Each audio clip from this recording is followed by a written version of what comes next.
I remember being really scared by The Shining when I was a kid. I watched it too young, and I remember like those little twin girls in the hallway, and the guy in the bear suit, and like my brain just couldn't handle those images. Were way too terrifying, and I remember it giving me nightmares for a long time. It's an incredible movie. Jaws, to this day, continues to mess me up. Every time I'm out in the ocean, I can always see my legs from underneath and the music comes into my head. Train to Busan is extremely visually beautiful. The first Halloween, John Carpenter's Halloween. Number 1, Hereditary. 1, The Shining. Don't Look Now. It's a tie between The Ring and Sixth Sense. That movie Candyman scared the hell out of me. Poltergeist was the first horror film. The Shining.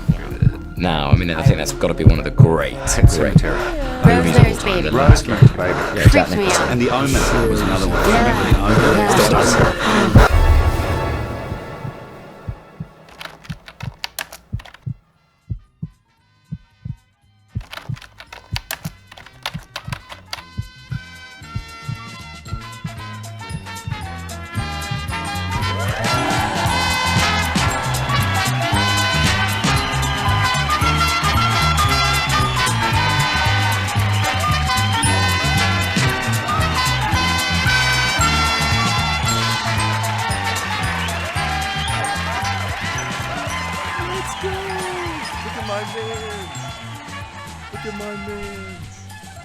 Happy to be here. Let's go. So as you heard, everyone, welcome to the, I guess at this point, annual Thoughts Horror Awards. So we're going to go through, sort of give our thoughts on our favorite horror movies, and have some special guests along the way, because we want to bring in the audience into this one. This is a big deal. We got our best clothes on. You can see by sort of everyone we got here. And we're going to go through, give our thoughts, and we want you guys to be involved as well. So leave your thoughts in the comments, and let's get into it. Ladies and gentlemen, this is a night to remember. Like, it's mid-October. It's the time to watch these horror movies. And to get started, we're going to go through our top threes and start with our third favorite movies for all of us separately. I'm going to start with Mr. Paul. So what's your top three? What's your third pick? My third pick, it comes out of the great nation of Japan. This movie was originally called Ju-on and has been unknowingly remade by American studios on a lot of occasions. And this movie is called Ju-on, otherwise known as The Grudge. Now, I'm not a fan of the American remakes of this movie. I'm not. I haven't seen all of them, but I've seen 2 of them, and I didn't like either of them. But this movie, I don't know if there's something about like the era that it was made in the early 2000s, and just like the aesthetic of the movie and the way that they work in these scares that just really gets to me. Now, I don't know if this is an objectively great horror movie, and in fact, I'll say it. I know it's not, but this is one of those movies that just has a way with my head. This movie is horrifying to me for whatever reason, and it all starts with our little guy Toshio. Yes, sir. So, Eli, have you seen the movie? And if you have, what are your thoughts on it? I have not seen the movie, but I do have thoughts on it. The fact that it scares a guy like Paul, I hate scary movies, and if it scares him, I'm not watching it. Like, it's just not happening. I will be up for weeks thinking about this, and every TV I see, I will not look at the same. Hey, fair enough. I rewatched this movie. I saw this movie way back when in a friend's house, the sleepover in like 6th grade, and even from then, I remember it vividly. That's how, like, I guess it is iconic. There's so many like, clips and iconic scenes in it. I rewatched it a few days ago, and I think what I love most about this movie is that it's like setup and like its structure throughout is so unconventional. It goes through like character by character, how like, each person's like connected by the Grudge and this curse as a whole. I think it's super cool that like it starts off sort of like an anthology kind of thing. It's like this character, what happens to them? How is this character affected? Because they were in the same scene. They could just go like builds on and out. It's this huge like chain reaction almost. And of course, there's Toshio, like you said. There's the use of cat noises and sort of just that cat imagery in the movie. There's the Grudge herself and sort of the iconic like stairs scene, the TV scenes, all of that. I think my favorite shot in the movie is there's one of the main characters goes up an elevator, and on each floor you can see Toshio just standing like in the glass. That scene. And it holds for like 10 seconds, and like floor by floor you see his face appearing on each floor, and it's so cool. There's no dramatic music cuts to make it like jump scary. There's nothing to like indicate that it's there. That's what makes it so scary. Subtle. Yeah. I think that's such a great way to put it. And I think, of course, out of Japan, there's so many great, unique filmmaking techniques like that in this movie. And I really enjoyed it overall. So, Eli, let's go to your pick next. What is your third favorite horror movie? So, like I said before, not a big fan of big, spooky, scary movies. Mm-hmm. I like to sleep at night. So, me personally, I'm a big fan of psychological thrillers. I think it hits more home. It's more realistic. So, for my number 3 pick, I would have to say it's Mother, directed by Darren Aronofsky. It's a very like kind of snowbally movie where it starts out kind of interesting in the beginning, and then small things start piling on, and then eventually it just gets like really weird. And it's not like at the point where you're going to be like staying up from like jump scares and stuff like that, but it's going to leave you thinking like, what the hell did I just watch? So for that reason, I'd have to say that's my number 3. Yeah, like I'm not gonna say anything about this movie because I think this movie is best to go in knowing like as little as possible, because like I think like you said, like it really does shock you towards the end. I mean that's sort of like Darren's thing in the first place, but he really plays it up here. I think I love about this movie. It starts off it's such a small scale at first. Like you said, it builds. It's like this snowball effect. But at the end, it's filmed so well. It's like an explosion of like color and like movie making magic, and it seems like come out of nowhere too. Like that's why the movie is so shocking in the first place. And it definitely had sort of a rough run with critics and audience alike. Sort of like a you either love it or you hate it kind of thing, which seems to be sort of a staple at this point. I honestly was somewhere in the middle, even though that was kind of the case.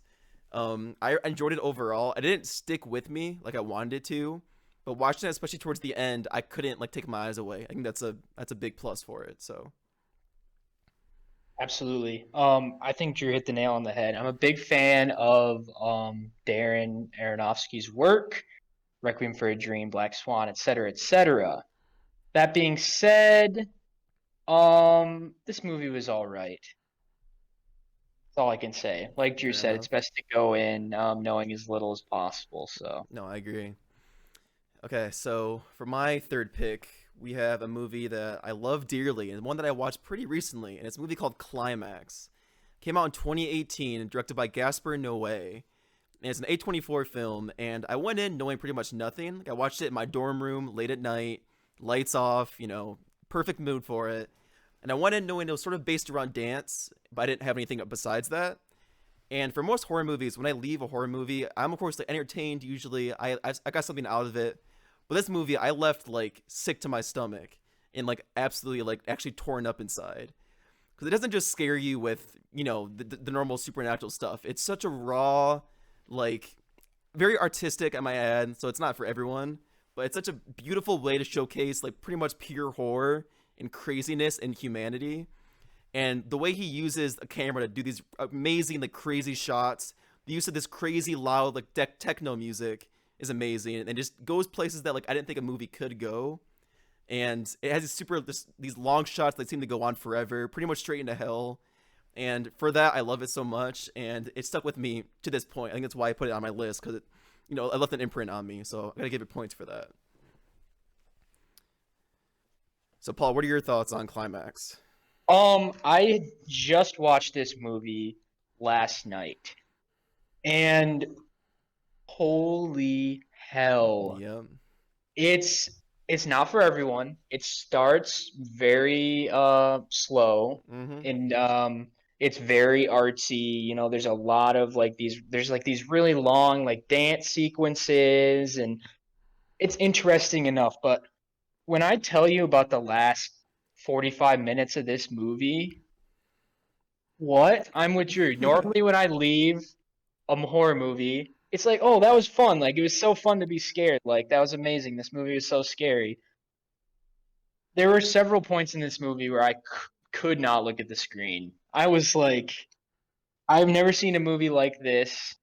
Like Drew said, there's the camera and the long takes are impressive. I read that there's one take at one point in the movie that is 42 minutes long. Wow, I didn't even know that. That's crazy. With no cuts. So there's a 42-minute long take in this movie. It's so unique. It's so disturbing. just an awesome directing job by I can't remember his name, but Drew will know. Yep, Gaspar Noé. Yep. Yeah, I couldn't recommend this movie anymore, but it is not a fun experience. No, it isn't. Yeah, I should preface that it is not a fun experience. Eli, have you seen this movie, and do you have any thoughts on it? So I saw this movie a little bit ago when you made a review about it on your Instagram page, and I was like, Drew said something about a horror movie that he likes. Why not? I'll watch it, because it didn't seem like one of those ones like spooky, scary monsters. It's more like it is a monster, but it's a monster that can be in your everyday life. Yep. And I like movies like this a lot because it shows something that everybody can be affected by, and it's not like it's something that's fake or like a fairy tale. It's a real thing that affects people all the time. So I really like how it has like that real life kind of thing, and it kind of gets you thinking that like it could be you. It probably won't be, but it could be you. And I think that's one of the reasons why it makes it extremely scary. Mm-hmm. And as a quick buffer, the movie is about this group of dancers, like Paul mentioned. They're in this like facility, I think, for a long time, getting ready for their show or whatever.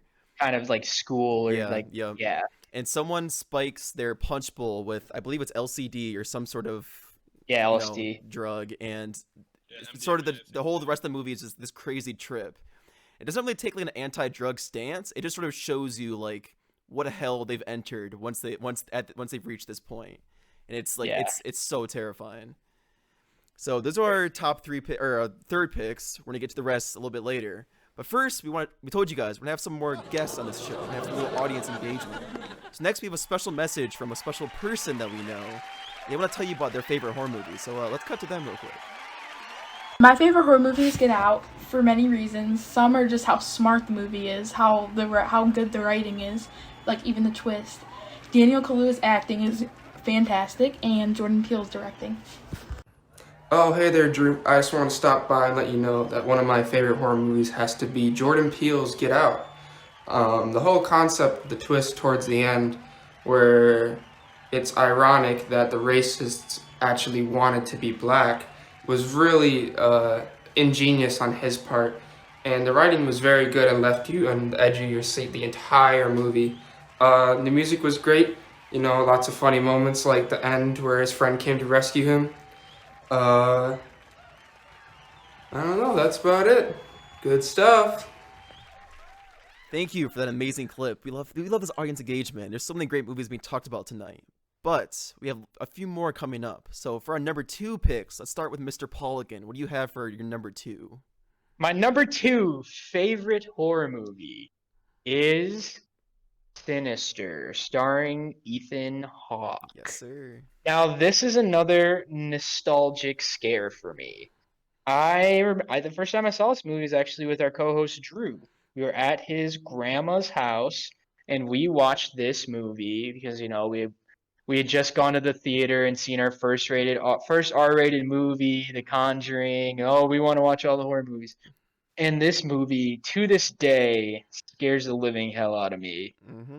And it's just like the format that this movie takes, where most of the scares that we're getting aren't really like directly on screen, but they're in the form of these like videos that Ethan Hawke's character is like coming across as he's trying to write this like true crime novel.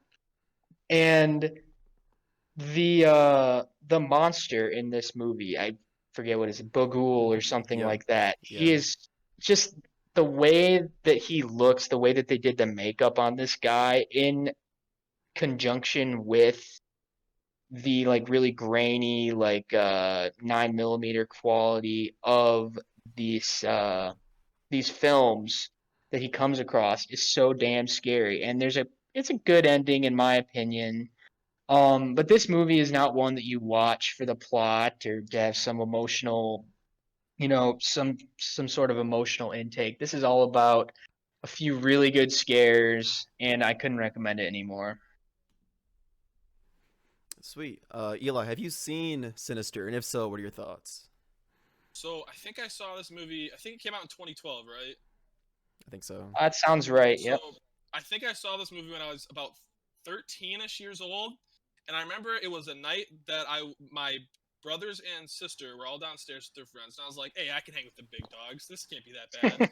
And this is when I was like, yeah, I'll start watching scary movies. And I think that night we watched Human Centipede, Oh, and Sinister. good start. Okay. And to this day, these two movies, this movie especially because the character in it scares me a lot still, and still away from movies. It definitely has a big imprint on my life, and I definitely have some nostalgia. It might not be good nostalgia, but I definitely do have some nostalgia. So I do agree with Paul. The main character is definitely the most terrifying part of this movie. Mm-hmm. So, like Paul said, I watched this with him a long time ago, so I also have that nostalgia as well. But I think you guys hit a lot of it. I'm gonna say something that really affected me was the sound design in this movie and the use of music. They have these like during these clips or these like reels that Paul mentioned. They use these like really eerie like music, like I guess just like songs. But there's something so like otherworldly and scary about them. You don't hear that in a horror movie. So it's like the stereotypical like violin like strings and like the big like horn blasts. But this movie, it's these like super like hellish like non-vocal weird like parts, and it meshes so well with the rest of the clips and how, like I said, they're grainy, they look real. That's what's scary about it. Like, it looks real in these videos, and the movie is sort of centered around, like the rest of the movie is good too, but those clips are the highlight for me anyway. And they do such a good job of getting you like in the scene, involved. And for me, horror movies that rely on jump scares don't really do it for me. This movie uses them in such a good way. There's so many good, like actual good jump scares in this movie. So to pull that off, I give it props as well. So it's definitely one to watch if you want something that's actually going to scare you this Halloween time. So Eli, what is your second pick? So number 2 for me, it's another psycho thriller, but it is a realistic psycho thriller, in my opinion, is Shutter Island, directed by Martin Scorsese, big name of the business. Yeah. I love this movie. I've watched this movie like 50 times. I remember I snuck through the door and I hid behind the Christmas tree on Christmas 2012 to watch this, and my whole family was. My parents said I couldn't. And I just love this movie because how realistic it is, because there are so many mental problems in the world right now. Like, there's all these different type of mental issues. And I think this movie definitely, like, it almost confuses the person who's watching it too, and shows the confusion that Leonardo DiCaprio is going through in the movie. And I also believe Leonardo DiCaprio did an amazing job on this movie. He killed this role, in my opinion. I think he should have gotten a little bit more like credit for how good he did, but I was surprised. This is probably one of my favorite movies by Leo, but that's probably why it makes it number 2 for me. It's just how realistic it is, and that kind of fear it puts in me that this could happen to somebody. Hell yeah, dude. I'm sure we'll have a Leo episode later on down the line, but I agree, he is definitely a highlight here. Him and Mark Ruffalo, sort of their chemistry together in this movie is really great. This movie for me, it's shot, of course, Martin Scorsese behind the camera. It's shot so gloomy and dark, but it's always interesting to look at. It's never boring. It's it's a very like somber, sort of always cloudy setting, but like he does it in such a unique, interesting way that you're always there in the scene with them.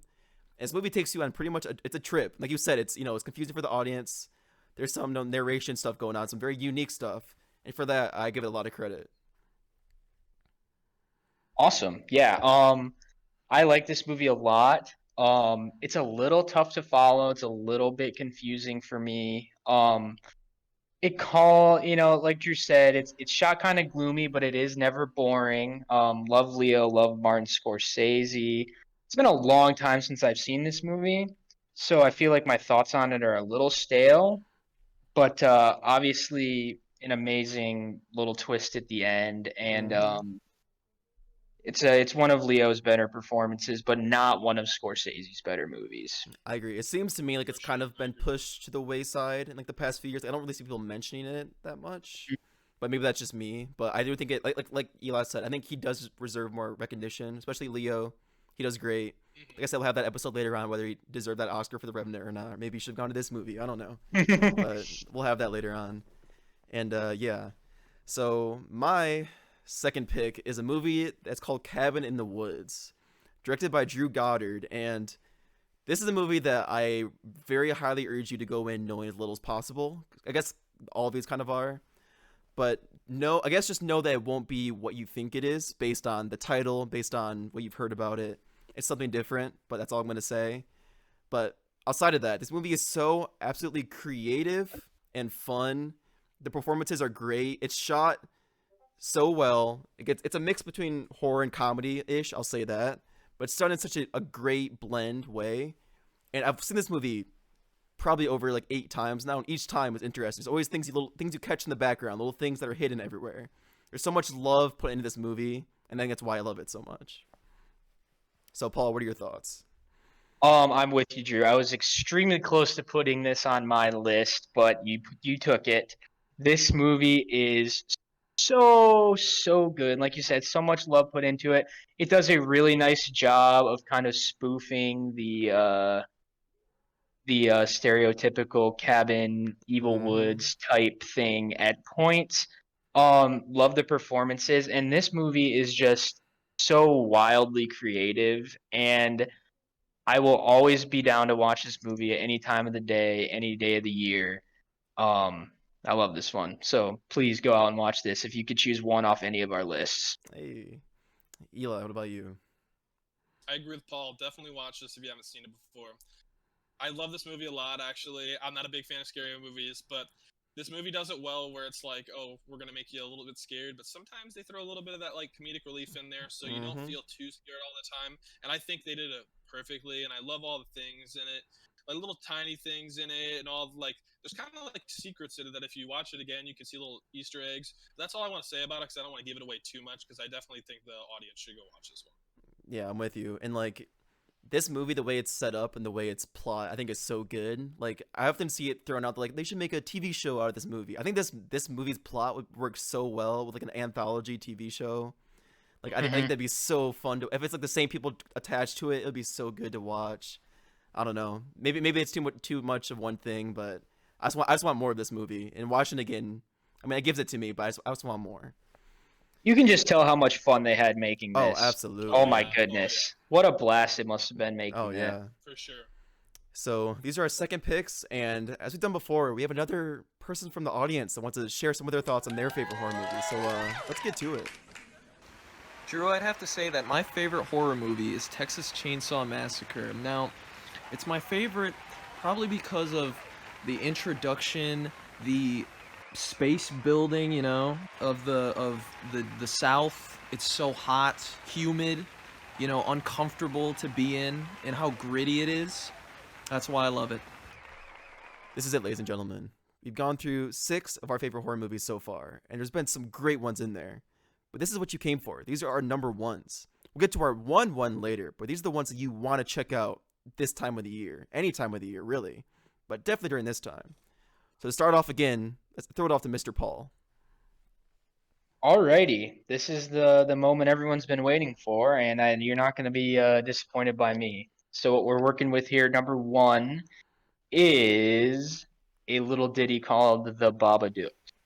Now, this is not a conventional horror movie, you could say. This movie has a little bit more depth to it than your average blockbuster horror film. And man, oh man, the monster design in this movie is a big hit for me. The subtleties of it, the color and lighting in this movie are sort of interesting because it's just so gray and it's just so damn like everything about this movie is depressing and kind of personifies like the feelings that the mother and son share like towards each other and towards the world and towards their situation, etc., etc. And this little book that they use in this movie to kind of bring the Babadook into our vision and the way that it builds up towards the end, and this really just kind of bittersweet, like really poignant ending just like brings a tear to a fella's eye. I couldn't love this movie anymore, and yes, it is extremely scary as well. Yep. Eli, have you seen The Babadook? And if so, what are your thoughts? Haven't seen it, won't ever watch it. Is it too much for you?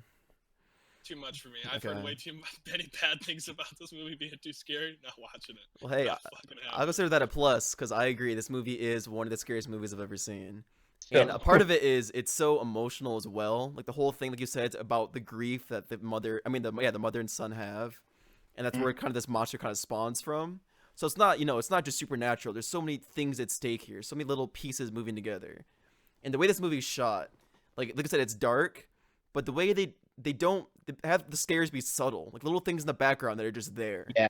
And like you see them, they're like, oh my god, like it's right there. And the times when the movie gets loud and scary, it does that. Like it does it amazingly. The acting is great. Everything's great. The music's great.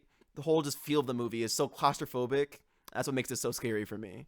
So I give it a ton of props, and it's in my top 5 easily.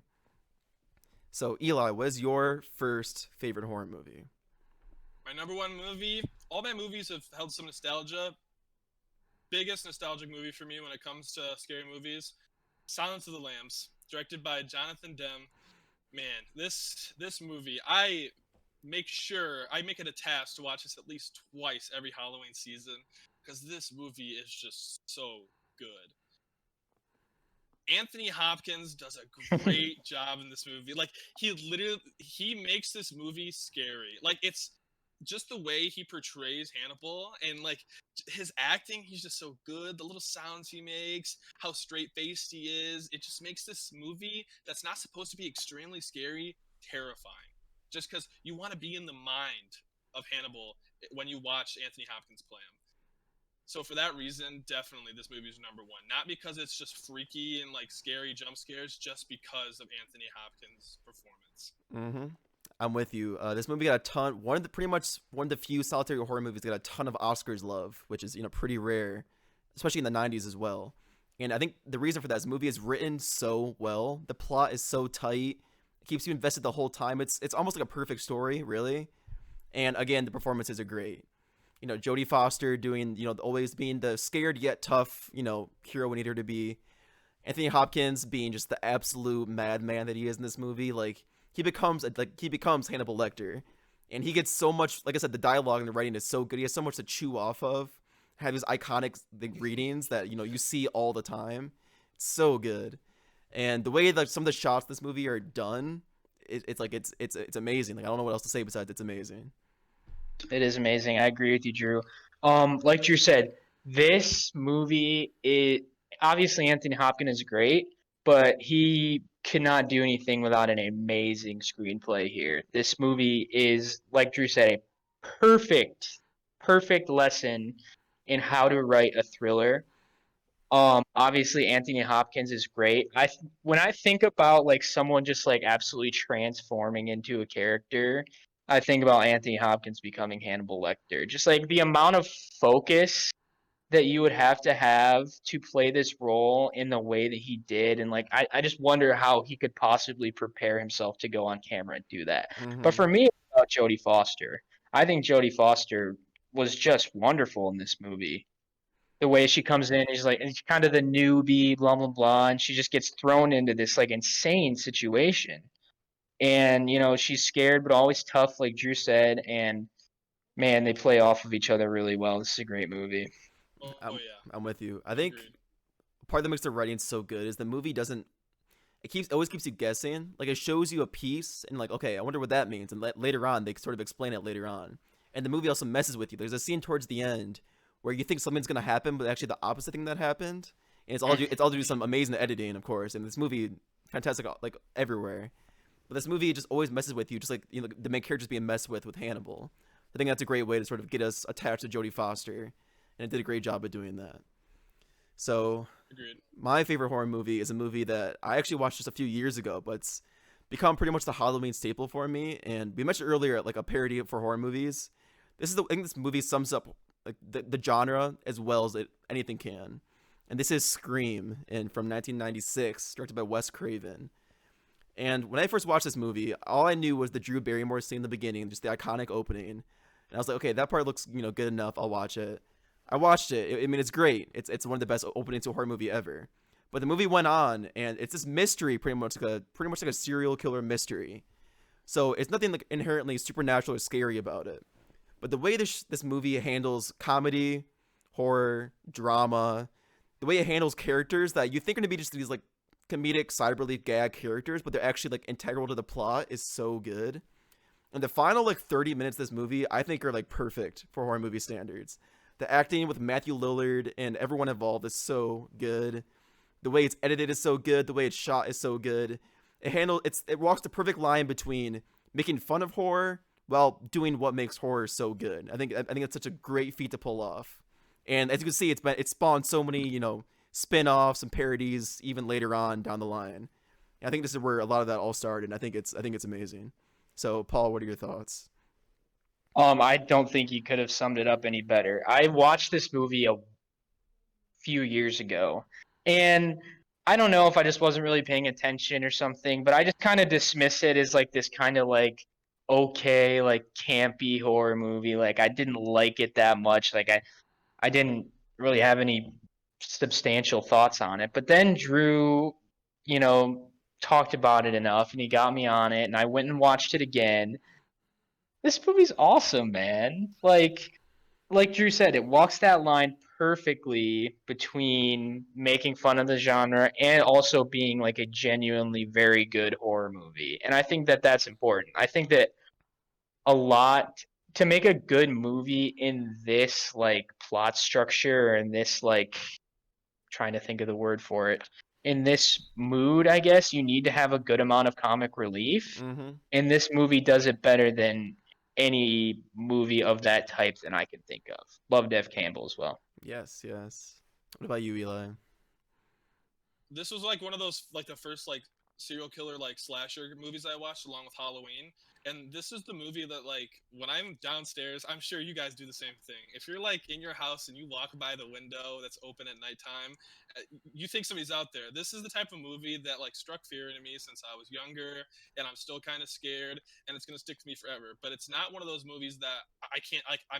Sitting there, quaking in my boots, can't watch. It's a movie that definitely it ropes you in. It's entertaining and it's not extremely scary, but it definitely leaves you thinking after the movie.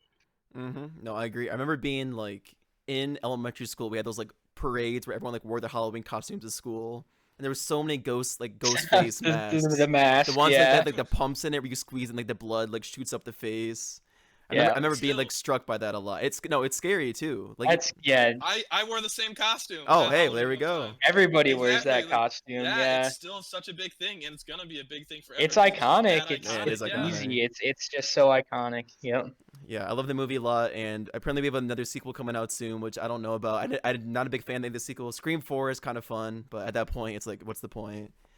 But all these movies. That's kind of go for it. It's kind of the case with a lot of these like iconic horror franchises. I mean, people love them, and it is what it is. Like, I don't want to see Texas Chainsaw Massacre 4 or Nightmare on Elm Street 11 or whatever. It's just at some point we just need to leave well enough alone and maybe start writing some new ideas down. No, I'm with you. Like once you get to like Halloween, like H2O, and once we're on like what the third or fourth reboot of Halloween at this point, it's like I get it. We love the character, but there's a point where you can give it some space. I think the dead horse has been beaten to death for a long time.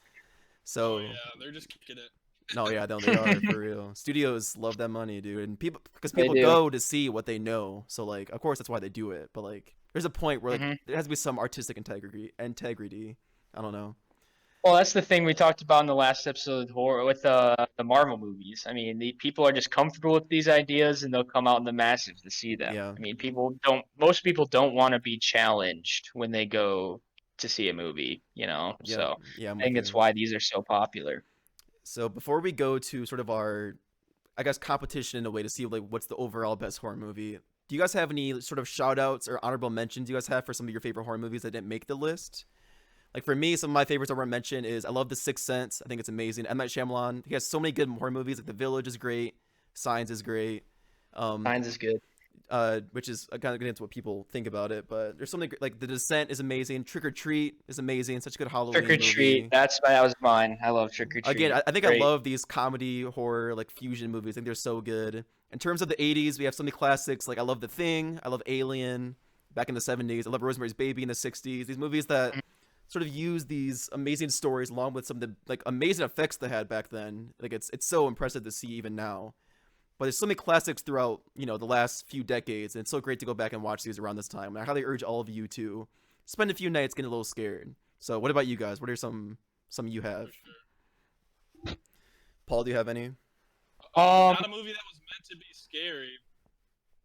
No, go for it, Eli. not a movie that was really meant to be a scary thing, but when I was a kid, I was always scared of the movie Coraline.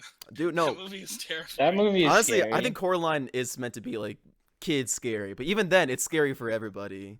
Like the way that I love. Pretty spooky. No, it is spooky, and the stop motion is so like pretty to look at. And again, there's the MSU hoodie in there, which got a rep too. It's pretty sweet. But I think that movie is really good.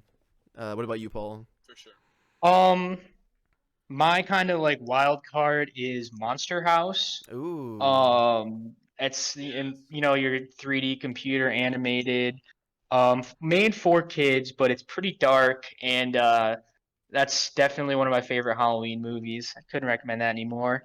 Ari Aster's Hereditary. Oh, I didn't even mention the A24 movies. What am I doing? Good point. Yeah, Hereditary and his other big movie, Midsummer.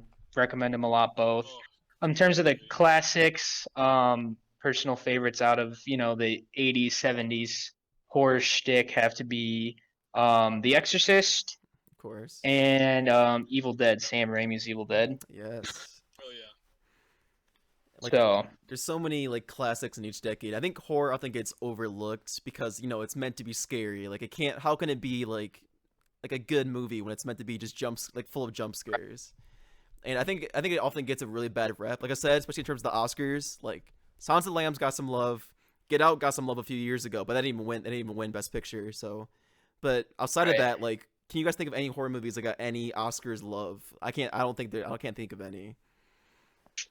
not that I can remember. I think Yeah. it's just because the bottom of the barrel is so bad for Yes, horror. yep. Like the very worst horror movies are just genuinely that terrible that like I think that more often than not horror will fall into that category. Like if you type in horror on Netflix, a good 70 to 80% of those movies are not going to be very good. Yep. So I just think it's because there's so many low quality movies out there. It's hard when one is good to get people to want to see it.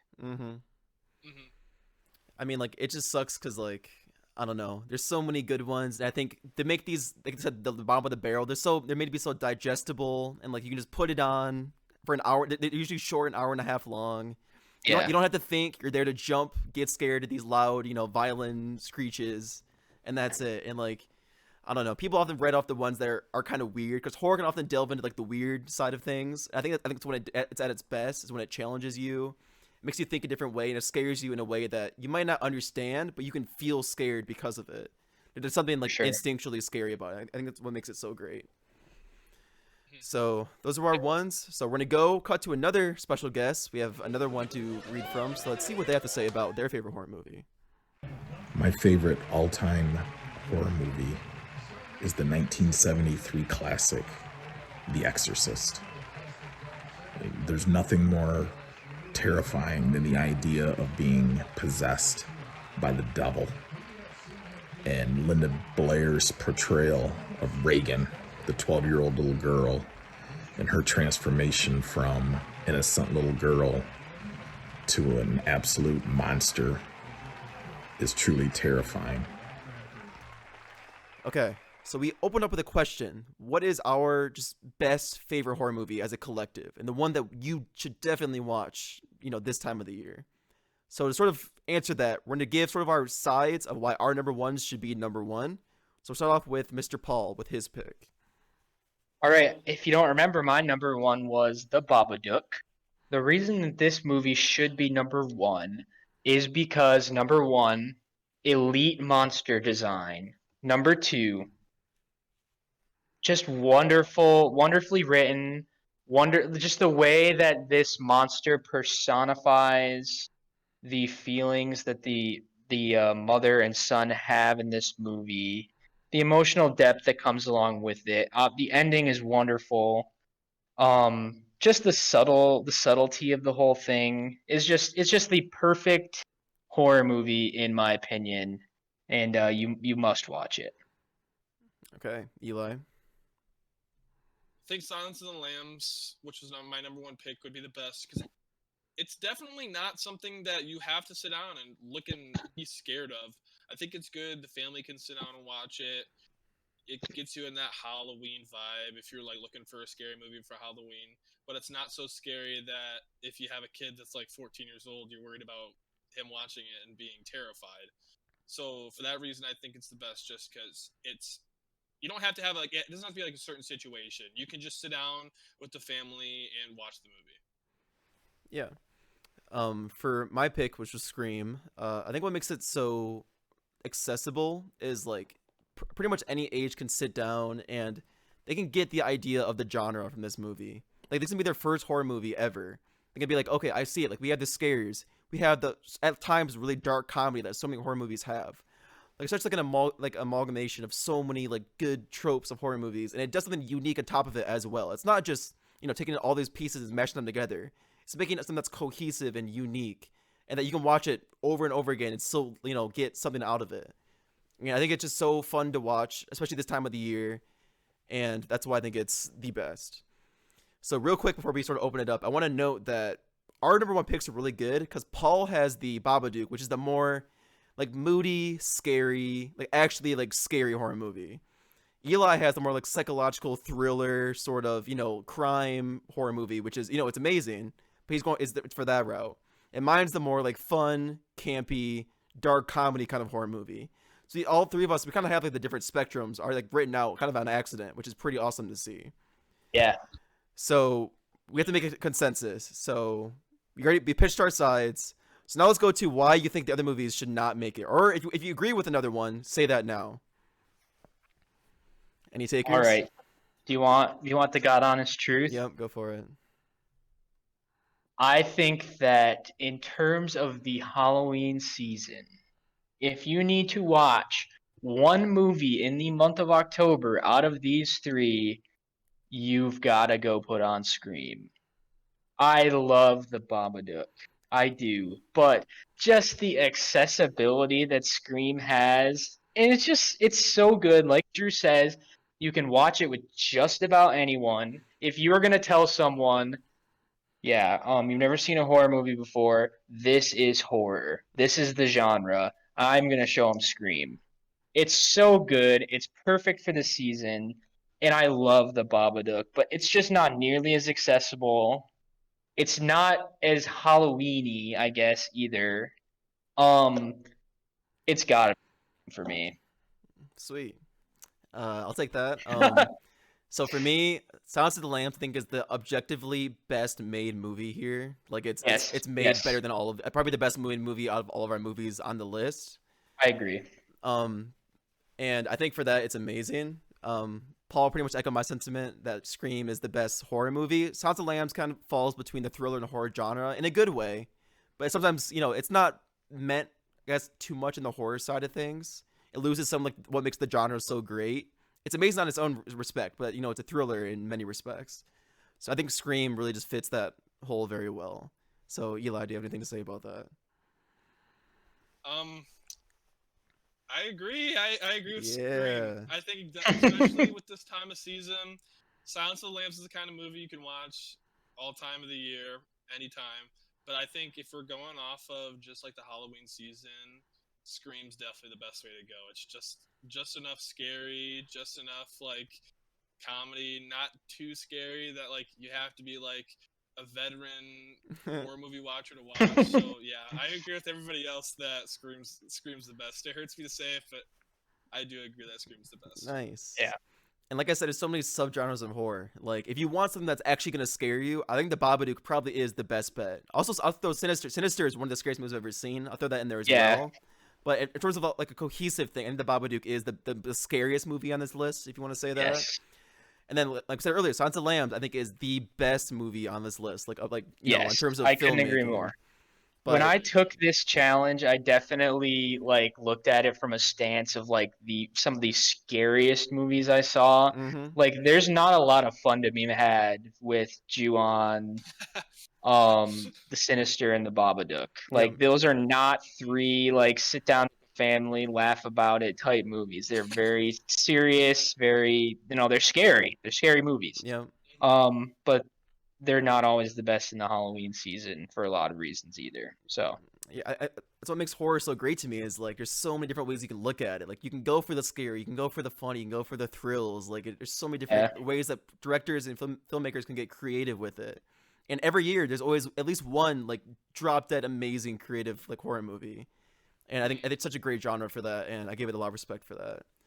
Sure. So in terms of our answer, in terms of our favorite horror movie, the one that you should watch this Halloween, I guess I add on to the end, is Scream, 1996, Wes Craven. I'm sure you can find it, anywhere, probably at this point.